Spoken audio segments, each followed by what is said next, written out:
Shuning uchun musofirdagi birodarlarimiz mehnatdan charchamaydi. Halol mehnat uchun chiqqan odamlar. O'lsa shahid bo'ladi shular.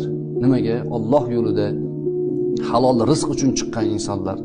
Lekin bu musofir birodarimni charchasadigan narsa yolg'on xabar. Tushkunlikka tushirish. Tamom bo'lding endi tamom bo'lding, endi tamom bo'lding degan gaplar. Birortasiga quloq solmang. Musulmon yiqilganda yutayotgan bo'ladi. Musulmon odam hech qachon tushkunlikka tushishi mumkin emas. Qur'oni Karimda qayerda tushkunlik kalimasi kelgan bo'lsa, la bilan kelgan.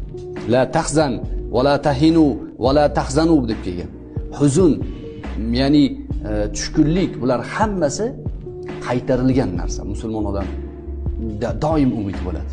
Doim umid bo'ladi. O'sha umidni yo'qotmaslik kerak. Har qanday vaziyatda oldinga qarab yurish kerak.